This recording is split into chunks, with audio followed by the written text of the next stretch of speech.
Char Margolis, Char Communications Incorporated, and CharVision LLC do not endorse or offer for any purpose but entertainment the views of any guest or other expert on CharVision or UBN.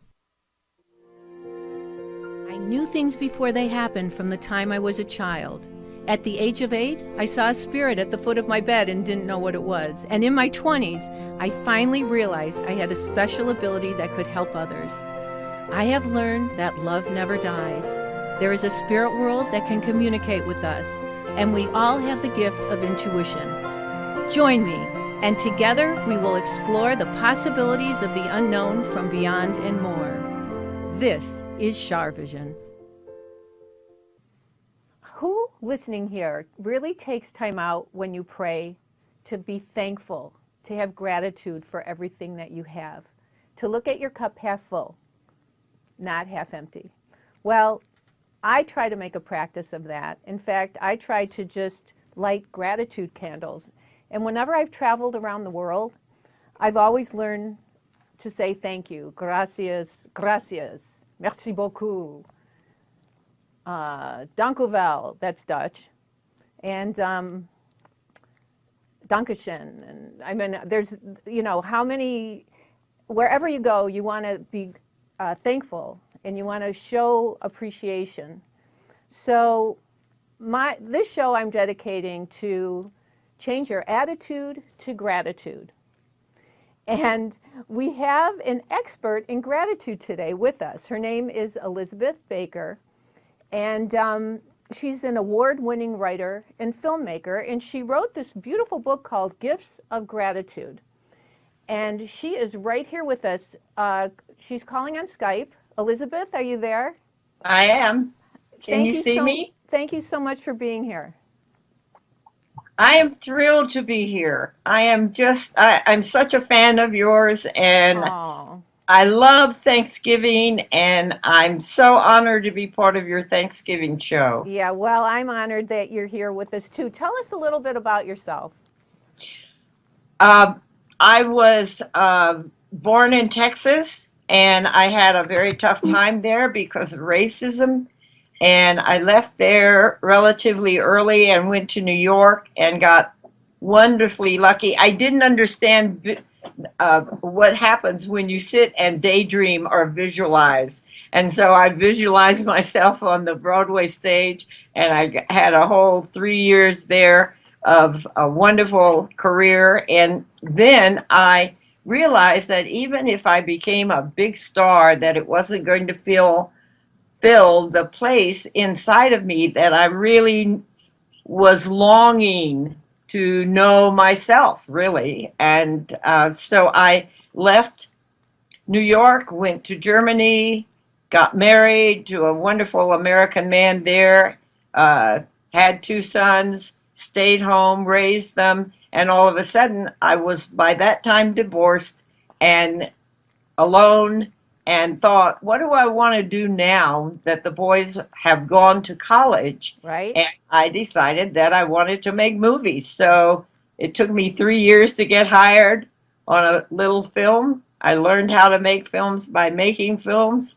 And I love creativity. I love I love following spirit. And as a little girl, I loved optical illusions. And Char, I believe that the life we're living right now is an optical illusion, and that if we get on the other side and see the real picture of gratitude for everything we have, of spiritual beings having human experiences. So, Elizabeth, how did you get started in doing this work about gratitude? The very first chapter of the book tells how I went to the beach one day, was overwhelmed with gratitude. It was the first day of summer in San Francisco, was overcome with gratitude, had an epiphany, and said a little prayer, "Dear Lord, if I die today, I've had it all." And 45 minutes later was in the back of a convertible with no seat belts with my 3-year-old son and my husband, and the person driving drove off of a huge cliff, Oh, and the car fell 500 feet. whoa. And if it hadn't been caught in what I call God's mitt of a rock and a tree, it would have fallen even further, 3 times further down to Stinson Beach. And we all lived, and we all were fine. I got a scar on my forehead that was right on my frown line so that no one could even tell. And my son, 3-year-old Eric, didn't get a scratch on him. And that's when I learned about gratitude. Okay, so it was like divine intervention of protecting you. Now, Totally. and so tell us, because you talk about how gratitude can shift someone's entire consciousness and DNA. How does that work? I believe we're all shifting right now from kind of a third dimension life and to up to a fifth dimension life.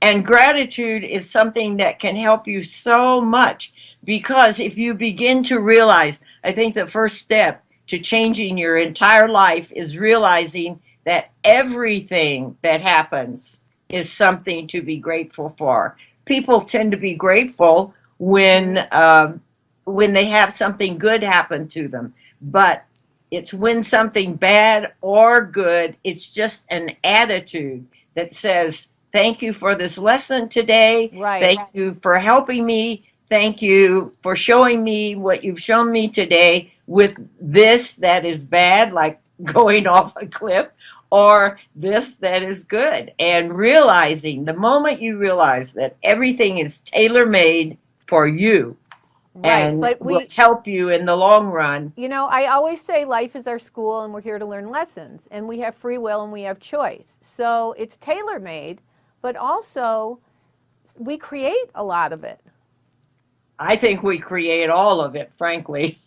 Okay, and you don't think anything's that predestined? happens by what we are thinking or feeling inside. Okay, well, I agree with you, but I do really feel that some things in life are predestined. Well, don't you think everything is predestined? I think No, I everything think we is. create a lot of our destiny by the choices we make, and life is our school, and we're here to learn lessons, and that's how we learn our lessons.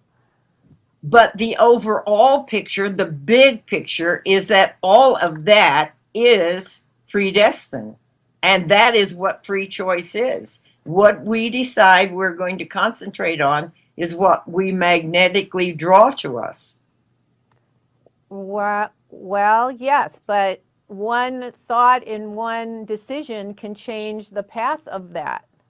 That's right. So, okay, so maybe we think the same way, we're just explaining it differently. I think it's just semantics. Yeah, I think we think exactly the same way. And get this, I went to a movie in Hollywood when I was living in LA. A paranormal was there. He gave his little thing. He walked out. When I could have sat and watched that bad movie, or I did what I did. I got up and walked out. He was standing by himself 45 minutes later over in the shadows. Why do you think gratitude sometimes gets a bad rap in our society? Because people don't understand. I think people don't understand it. I think it's an optical illusion. I don't think that people understand what life is. They think it's success, they think it's gadgets, they think it's this, they think it's that. How much more can you have than your neighbor? Shoot somebody on the freeway if you're in a road rage. It's none of those things. It's like kindergarten, I think. Maybe it's higher than kindergarten, but the way human beings behave makes me think that maybe it's really kindergarten. And we're here to learn how to love each other. We're here to learn gratitude. We're here to learn that everything that happens to us is of our own making. And to appreciate each other. And to really appreciate each other, Because, which reminds me to tell you that I appreciate you. Thank you. I appreciate you. You know, I agree with you because I just saw something online and I'm going to paraphrase it. Oh, I think Julia Roberts said something on Facebook. Something about it's not about your fame, it's not about how wealthy you are. Everybody's going to end up in the same size box. She should know. Well, you know, it really is a huge lesson. It's wonderful that you're teaching this and that you've spent your life teaching this. And it's a holiday, or we just had our holiday yesterday of celebrating gratitude. And so, but what do you feel really about thanks?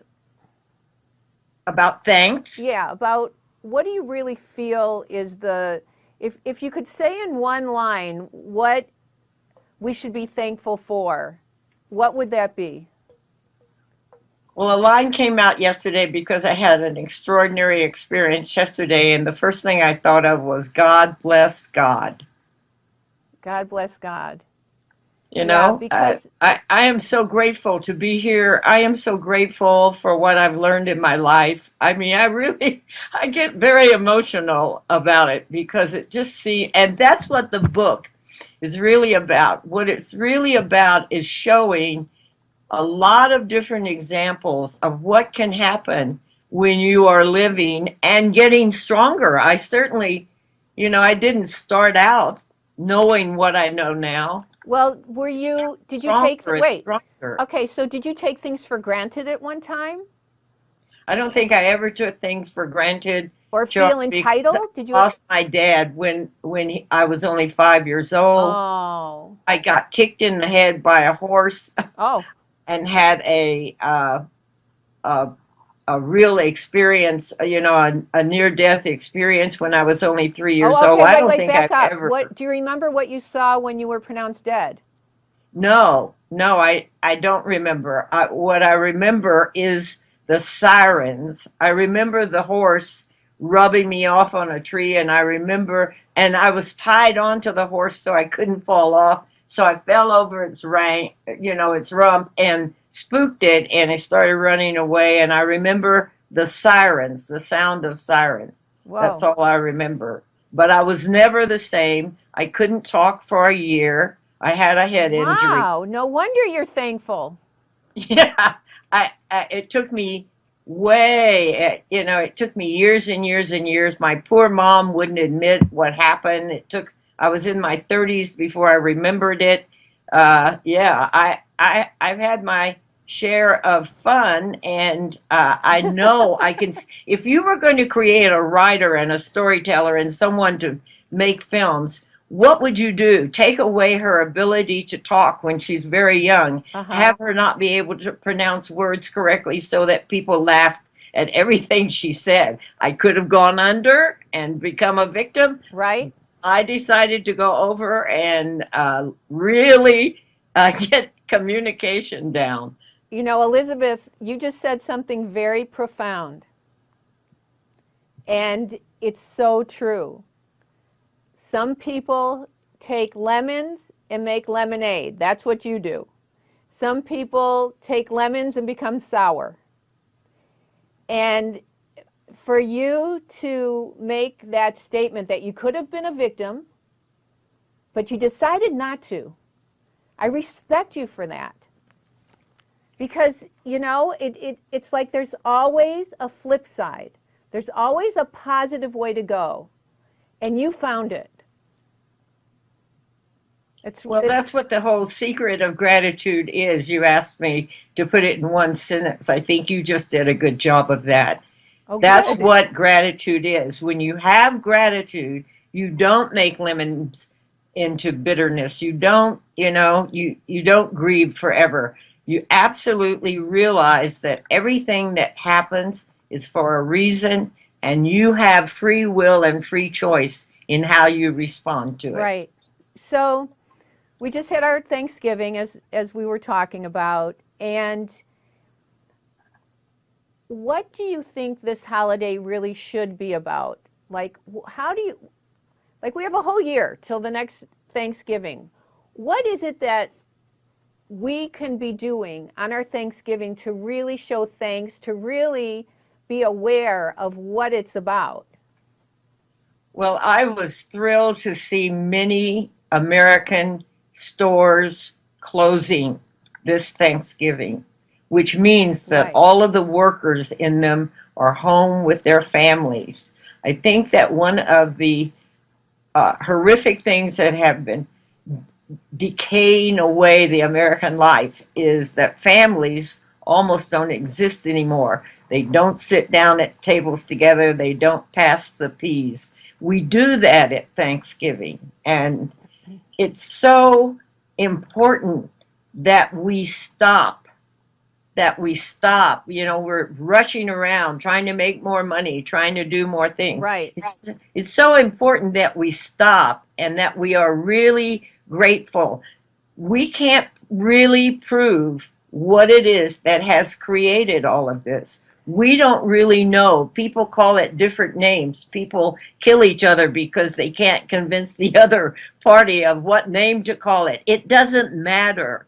The truth is that we are a teeny tiny little speck in a Yeah. huge universe. We are. And somehow we are alive.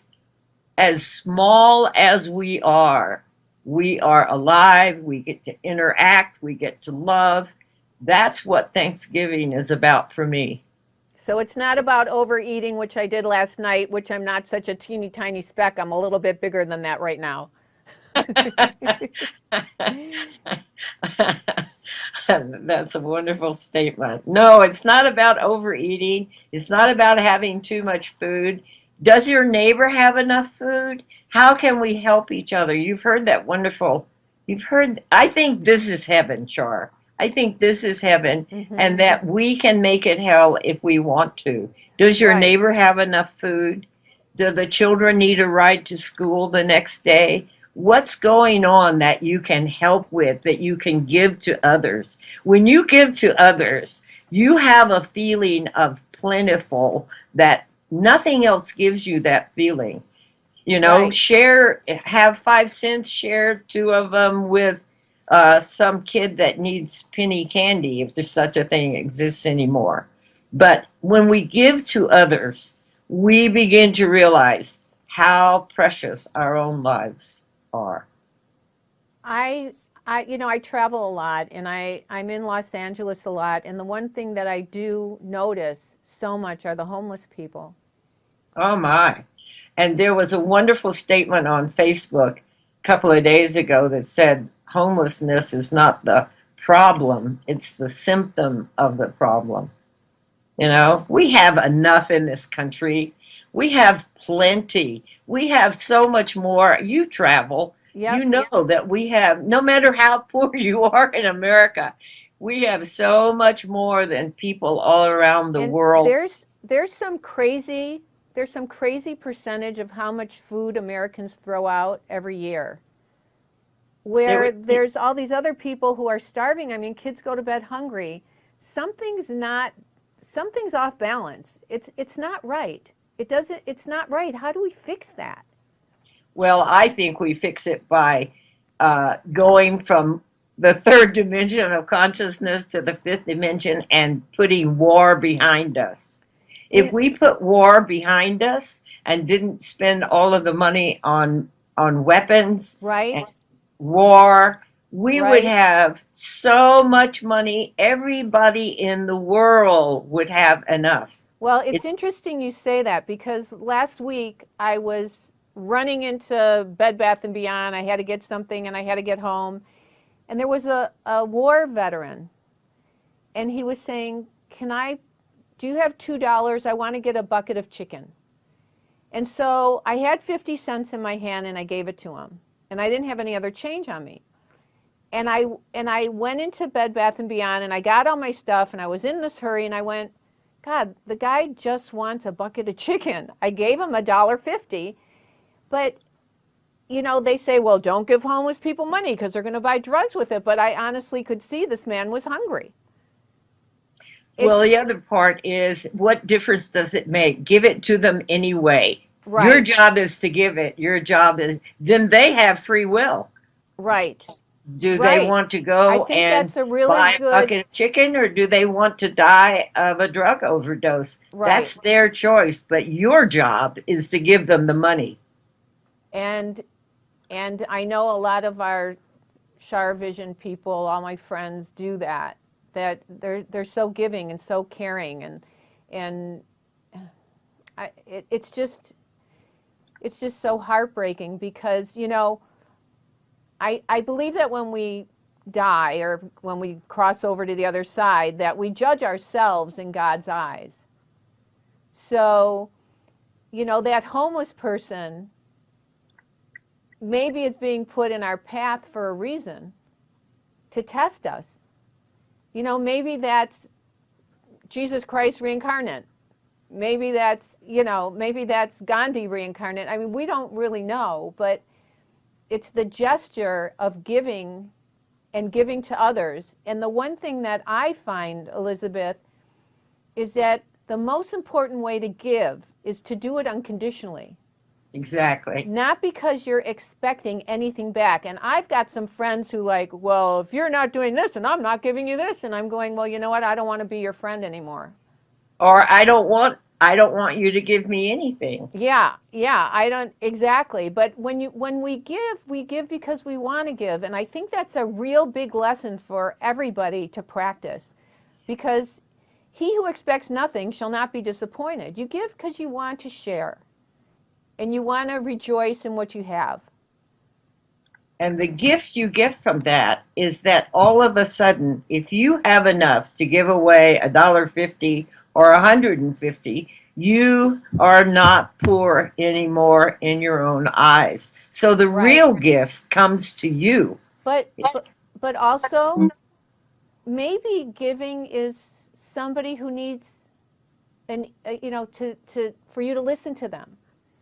Maybe they're having a problem, and you take time out of your day, or there's a stray animal on the street, and you take time to save that animal and take it to the shelter so it has something to eat.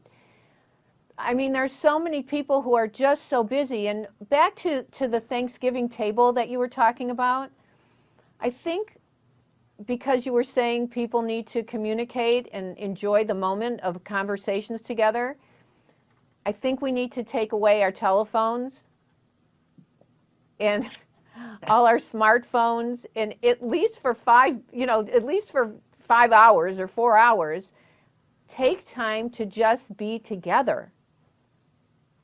It's crazy because of smartphones and internet and emailing and texting and all the other Facebook and Twitter.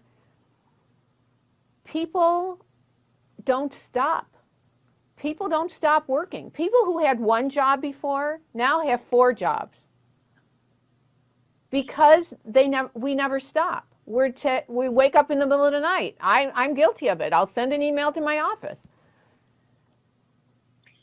Well, it's because we have forgotten how small we are. See, we've created these fancy things. Mm-hmm. The phone and the pad and the emails and internet and all. We have created all of that, and we think that because we are so big and so important. But that's the optical illusion. Right. It's shock when you realize that we have all these gadgets, but we don't know how to live on planet Earth. We aren't respectful to all the other life connections. I think all of the other life that is on this planet is smarter than human beings right now. Like the animals. I have a little dog in my lap. I know you can't see him, but the one thing he always teaches me is to love unconditionally. That's right. And animals do that. The lessons I hear from you is to be humble. I think that's the only hope that we have, because when we're humble, if your cup, remember that story? If your cup is full, nothing can pour into it. Right.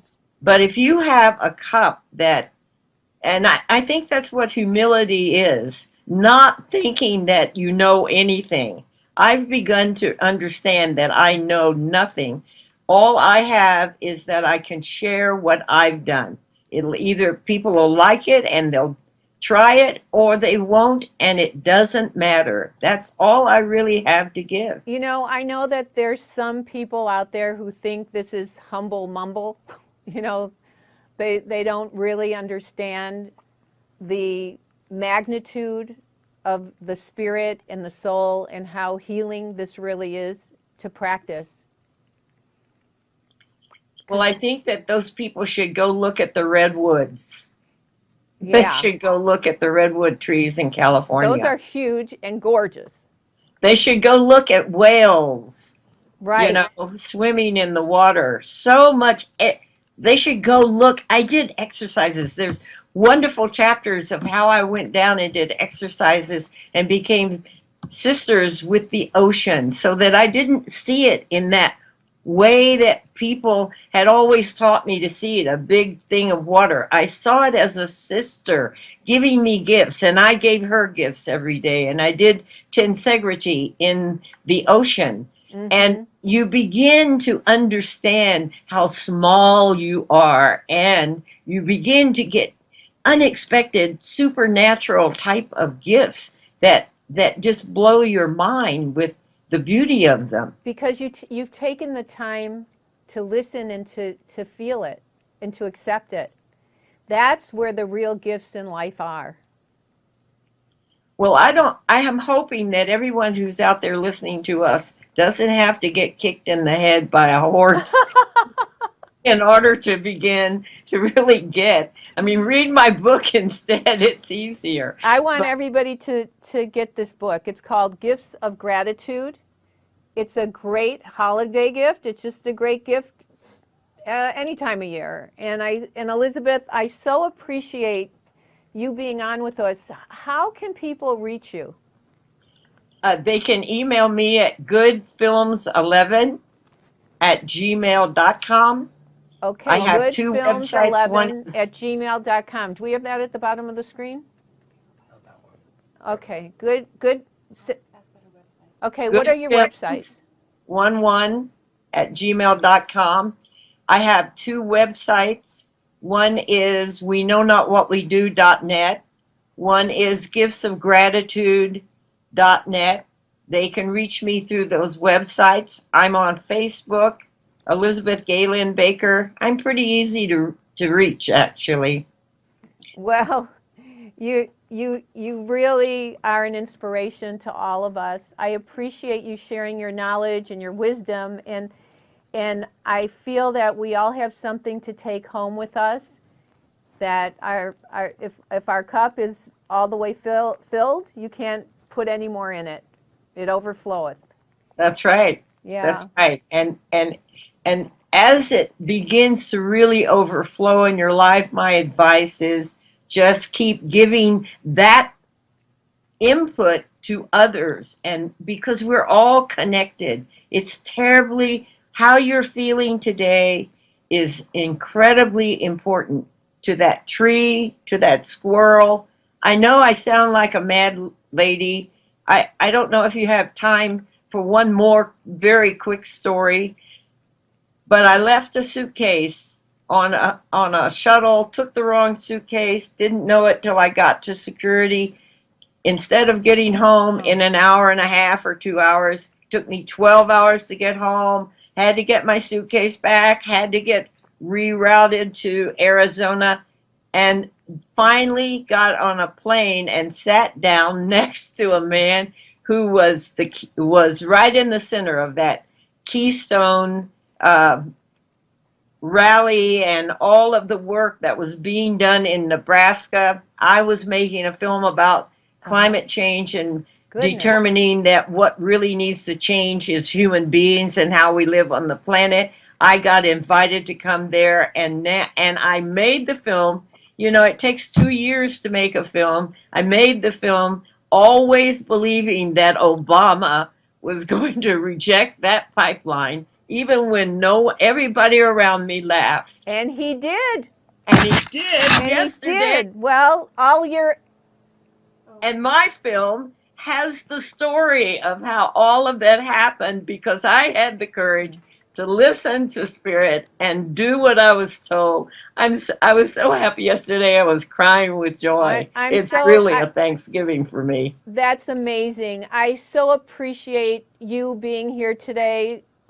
We all at CharVision wish you a happy, healthy New Year, and thank you for helping the show help all of us change our attitude to gratitude. Well, I send you my love, Char. I think you're wonderful. I think you're doing a great job. I'm so proud to have met you all those years ago. Thank you. It's truly my pleasure. Be well. Thank Bye-bye. you. Okay, everybody, don't go away. We've got somebody very special coming up. Hey, everybody. You probably think I only do individual readings, but sometimes I get a message for everybody. And I wrote a poem that was channeled through me, and I'd like to read it to you. It's called Until We Meet Again by Char Margolis, a message from heaven. My work is done, it's time to leave. Know that I am also missing you as you grieve. I completed my karma on the earth, and now it is time for my rebirth. I'm flying with eagles and dancing on stars. Please know that I haven't gone far. The love we have will carry us through until the day I am again with you. What an amazing journey this passing over can be. I am in good company. I know you hurt, but please trust me. Our journey together is for eternity. So until the day our souls reunite, stay peaceful and well, and use your spirit sight. I will bring you signs from up above, a butterfly, a bird, my sign of love. Don't worry about me. I'm in good hands. Stay strong, stay positive, and continue to pray. When it is your natural day to graduate from the earth, look for me in the bright white light. We have completed our purpose, and all will be right. This is handmade. It's signed by me. It's an affordable gift for any occasion. Just go to char.net and click on store. Thank you.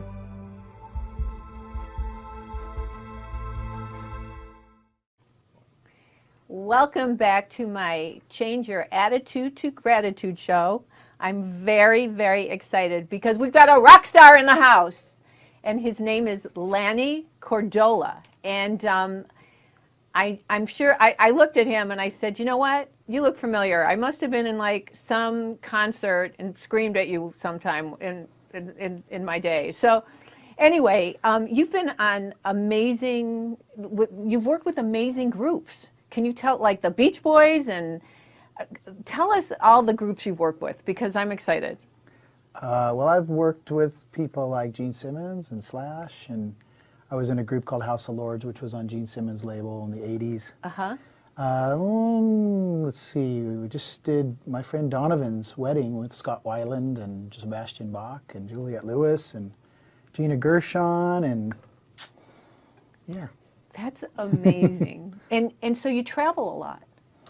I've toured with Nancy Sinatra, which was pretty have. cool. I got to play Boots Are Made for Walking from Las Vegas to Istanbul.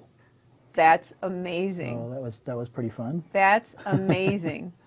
And so I know that you've taken all your expertise, and I can tell you that you have appreciation for your world and your life, because you've done some amazing things with MLK. Mm-hmm. Tell us what that is. The MLK stands for the Miraculous Love Kids. And what does that mean? Which was formed last year after I went to Kabul, Afghanistan, and I met a family who had lost 2 little girls to a suicide bombing. And their names were Parwana and Khorshid. And when I had heard about this, I felt the same way. and I wanted to just do something. And I didn't know what that something was, so I went there to meet the family, and they were very happy to meet someone that cared about them. And we put together a fundraiser, and we were able to move them out of this place they were living in, which had no running water, no electricity, no kitchen, no bathroom. Oh.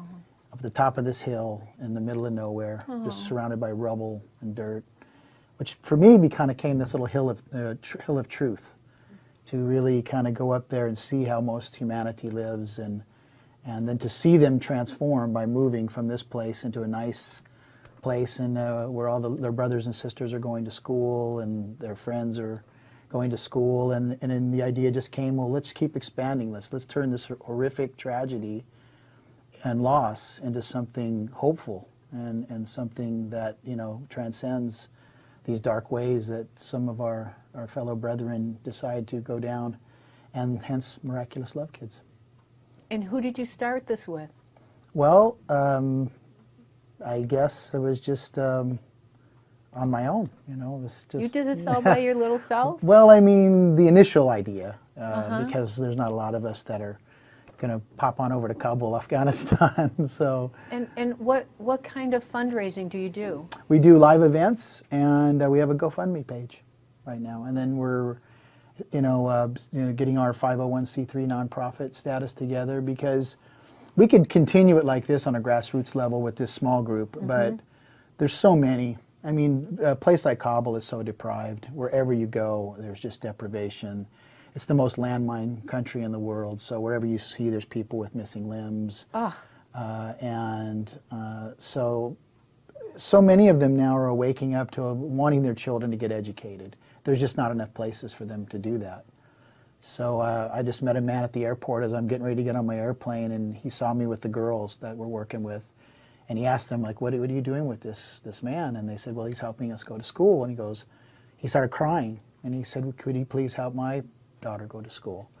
And we said, yeah, we got his number. And when I go back, we're going to go meet with him. And I thanked him. I said, thank you for letting your daughter go to school, because not a lot of men allow that over there. So, You could have just hung out with your rock star friends and live the good life, and you've taken the blessings that you had in your life, and you've turned them around. He's making me cry.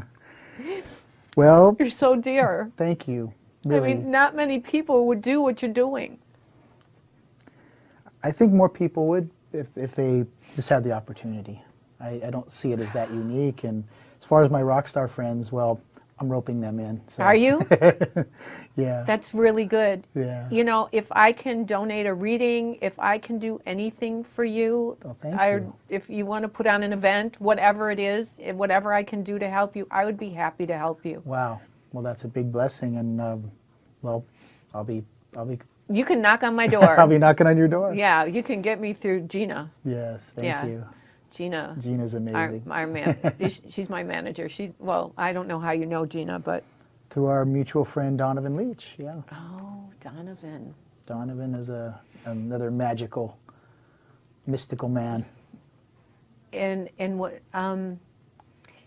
Can you tell us like some of the miracles that you've seen happen from what you've done? I see every one of these kids as a miracle, because you meet them and they still have like this hope and joy, and then you give them the opportunity, and now they're going to school 48 hours a week, and that's not counting their homework and their Friday music lessons. That when I'm not there, I found a really great teacher. And what kind of what are they playing? They're learning guitar. We have a project under our Miraculous Love Kid banner called Girl with a Guitar. And the idea is to use the guitar as an instrument for them to, feel like they're something beyond what they were born into. Okay, now I understand that the women have not been given opportunities. Like the women are not allowed to play music, and the women are not allowed to enjoy that. Tell us about this and how you've changed that. Well, the women most of them are, basically born into prisons. you know, whether it's physical, why we're having to wear the complete burqa, or mental prisons because they're illiterate, they're not allowed to be educated. It's a very tribal and a very patriarchal, even less so about the religion, but more about the just entrenched tribal patriarchal beliefs. But I just found, I mean, I haven't met very much resistance so far. And of course, we know that there's elements out there that do resist it, and they do it in a very extreme way. So I try to do this, not just, you know, running around, promoting it openly in Kabul, because it would be dangerous for the kids. So it's really kind of a little underground movement. We have a little secret, not secret, but places where they can go that are safe.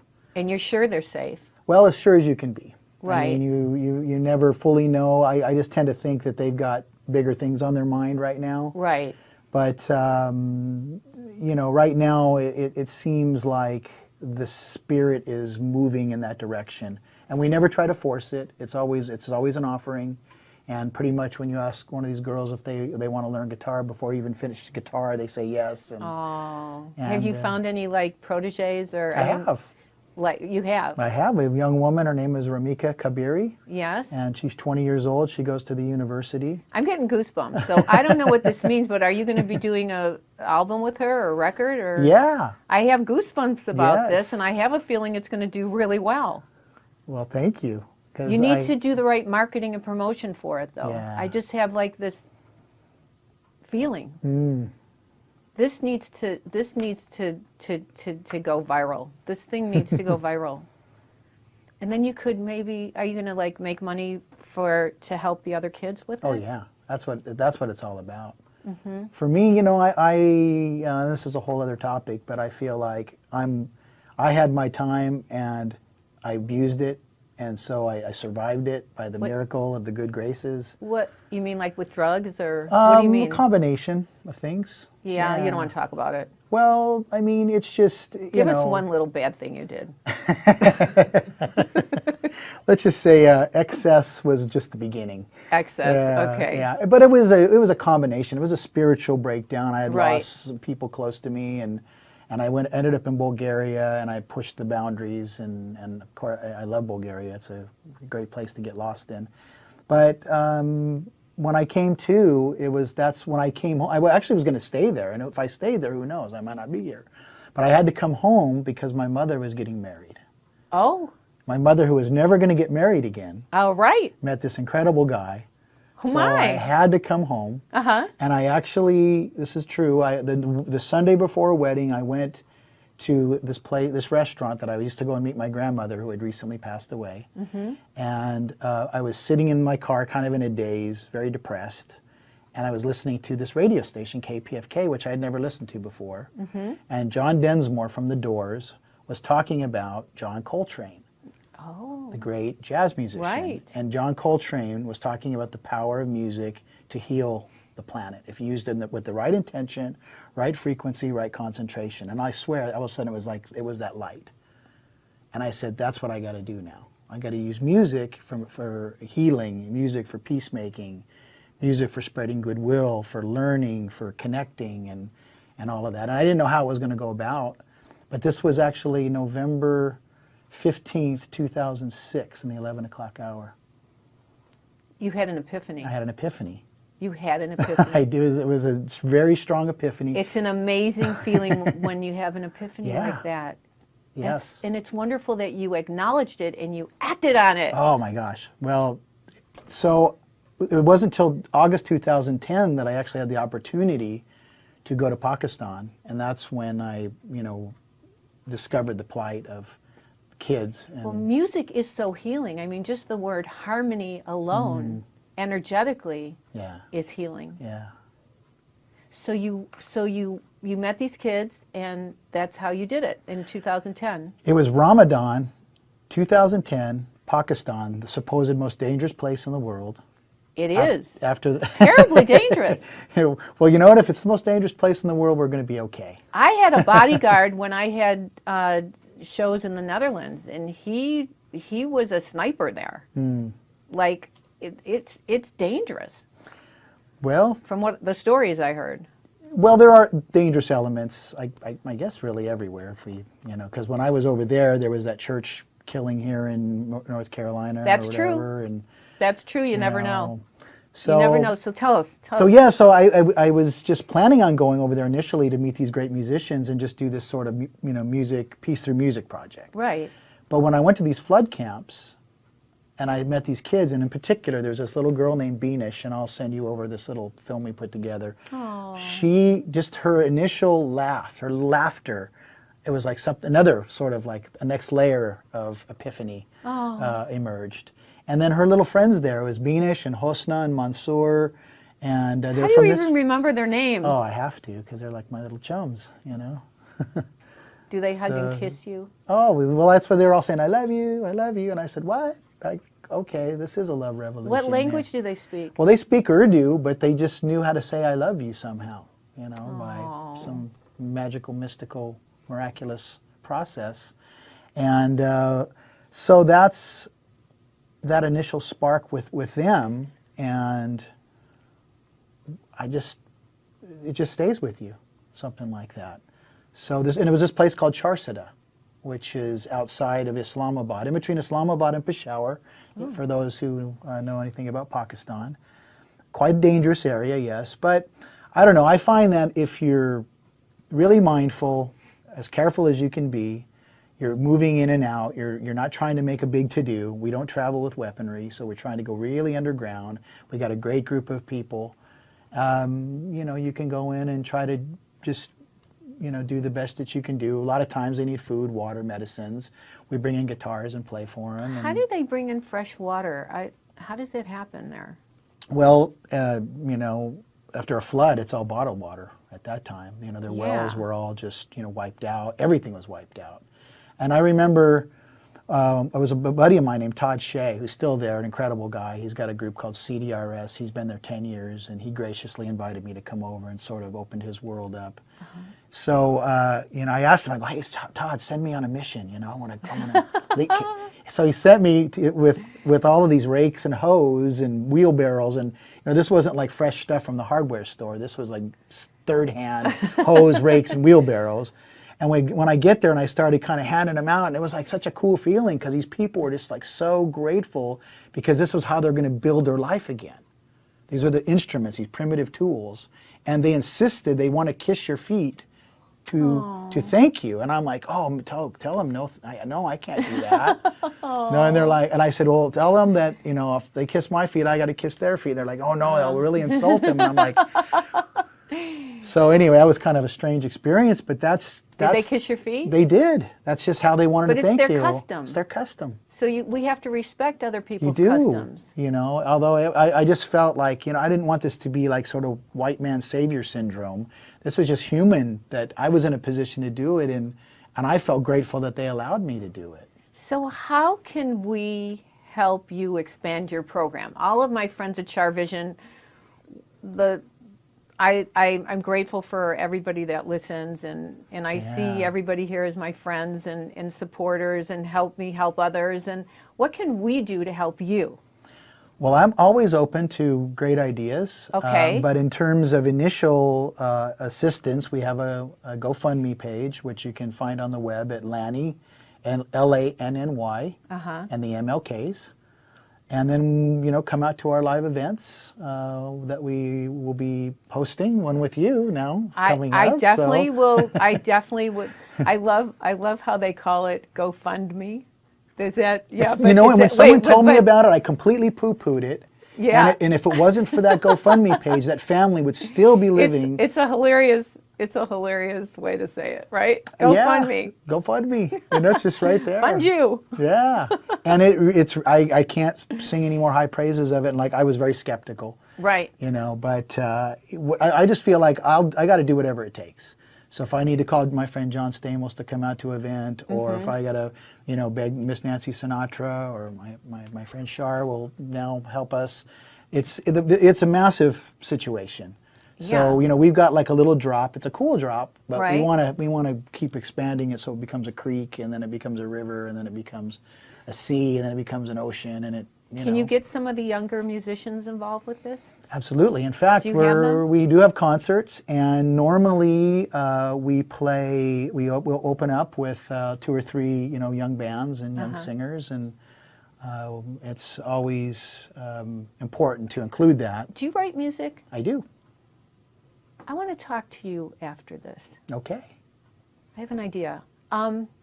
Okay, well, give us your website again, please. So basically, right now it's Lanny and the MLKs. Lanny and the MLKs. And then Lanny Cordola is my Facebook page, and that's got tons of videos and goodies and information and all that. So between those two, I think people can get a pretty good grasp. And then if anyone has any questions, I'm always available to answer and listen and. You are a perfect person to be on our attitude for gratitude. Change your attitude to gratitude show. Really. I believe in gratitude, and thank you, Yeah, Char. I appreciate it so much. Well, I wish you a happy new year and a good holiday Yay, season. Thank you. And from myself and the much luck. Miraculous Love Kids, we wish you Thank you. a happy new year and Thank you. happy holidays. I can't look at you. You make me cry. Thank you. Okay. Oh, it's holding my hand. Okay.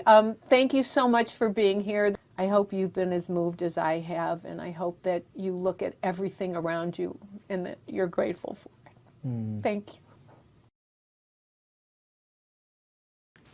Hey everybody, if you're looking for an affordable gift for somebody you love, it's a healing gift, or if you want to pamper yourself, go to char.net and get my chakra CD. It's called Chakra Therapy, and click on Store.